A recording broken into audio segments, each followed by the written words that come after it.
This is a pleasure. I get to talk to a Pro Football Hall of Famer. He played middle linebacker for the Kansas City Chiefs, Willie Lanier. How you doing, Mr. Lanier? I'm doing well. David, how are you? Great. I see you went to Morgan State.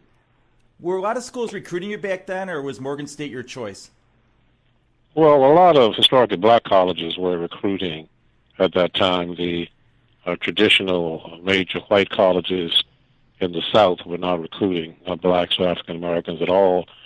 And some of the schools to the north and west would recruit, but more as they would define skilled position of quarterbacks, running backs, and receivers. Not quarterbacks, running backs, and receivers is where many of them were recruiting, but very few at all were recruiting linebackers, especially inside linebackers at that time.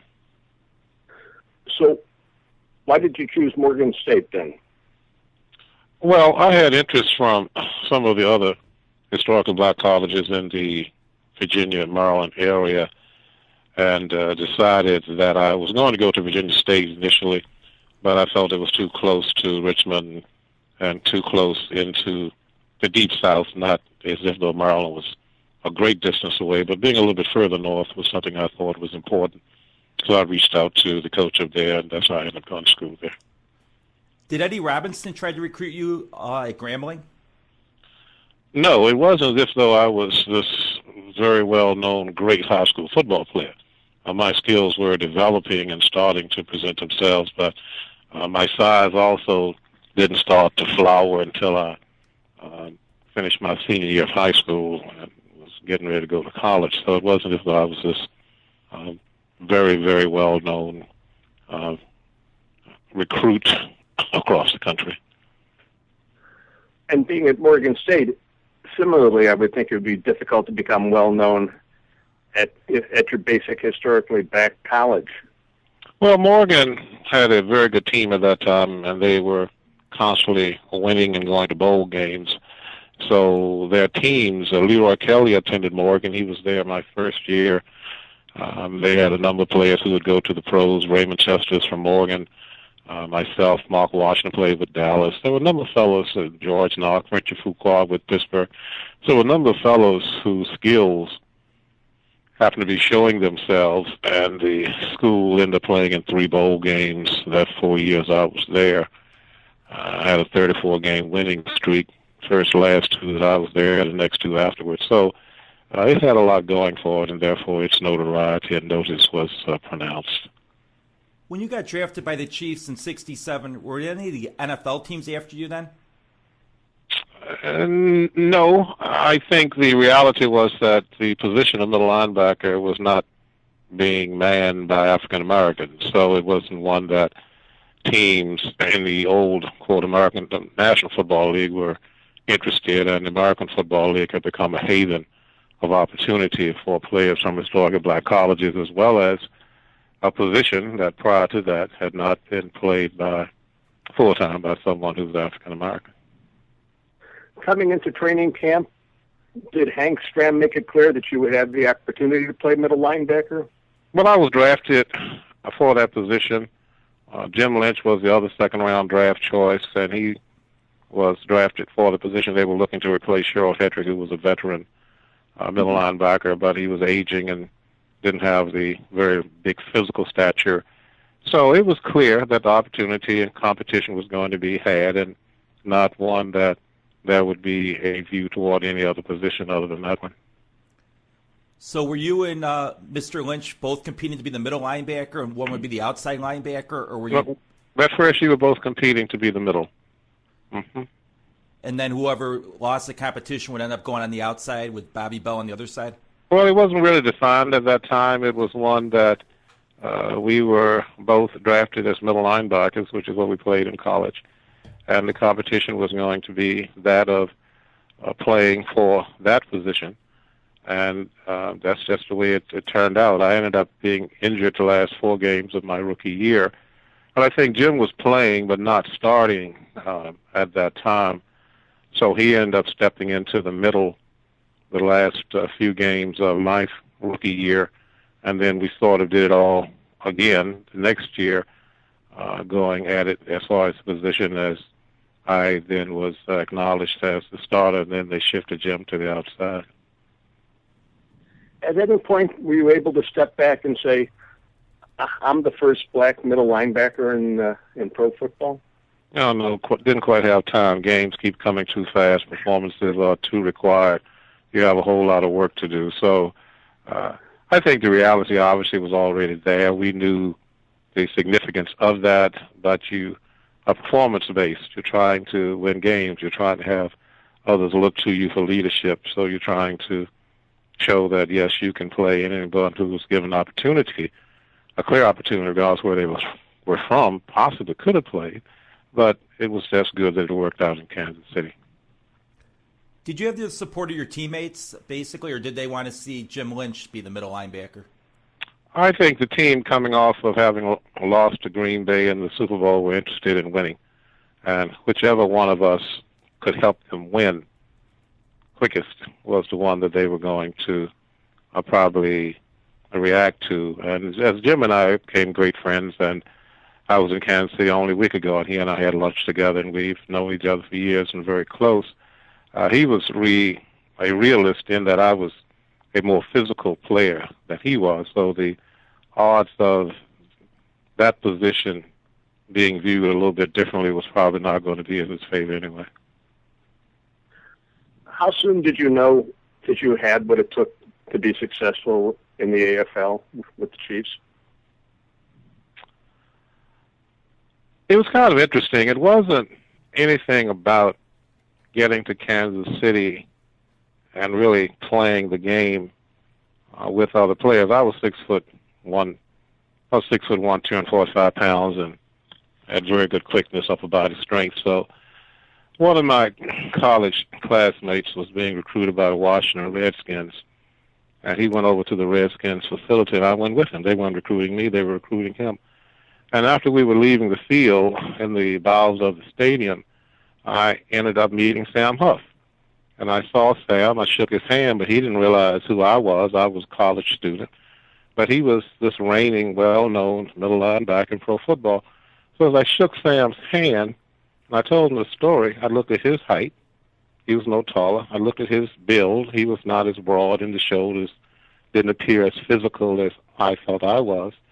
And I had this very clear view, and this is a positive about Sam and not a negative in any way. If he could play, and now I'm standing in front of a guy who's a middle linebacker in the National Football League, there should not be any reason why I can't play. Because I had some scouts saying they thought I might be too short, and all these different kind of comments. And I'm saying, wait a minute, I'm looking at the guy who is very well known, starting middle linebacker, Pro Bowl player. And that was sort of a marker for me in terms of confidence of then having the opportunity. What was Hank Stram like as a football coach? Very innovative, very competitive, as you see on NFL films. One who had a reach of excellence that was important to him.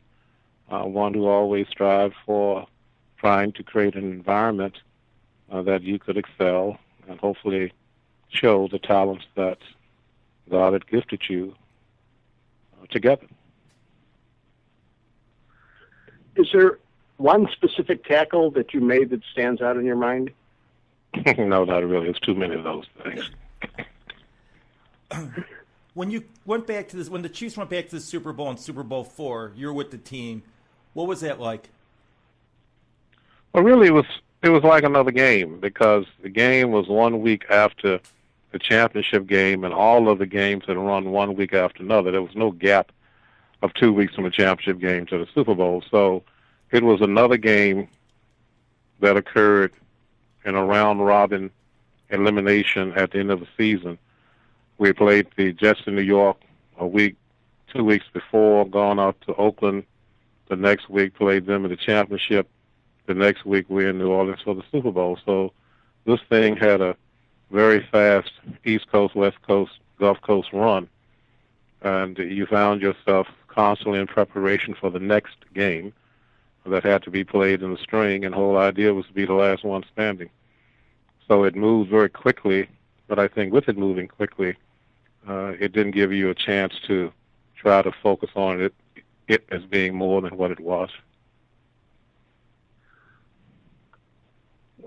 Did Stram not build up the Super Bowl? Or I assume there were enough players who had been on the team that lost that had an inkling of what the game was like and sort of what it meant to the league.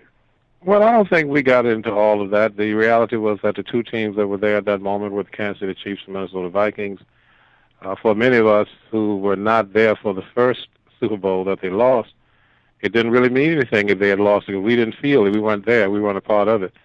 So the players who had come after that season were all in their moment and their opportunity to play out whatever the reality would be that day, as it had been all season. So it wasn't, in my view or memory, one that was a great look back, but one that was of the opportunity of the moment. And you wanted to seize it and come away with an opportunity that could rest in time as it has.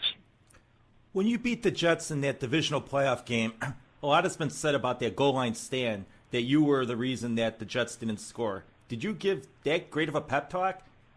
Well, I think I did. Well, it becomes one of opportunity and action and being accountable.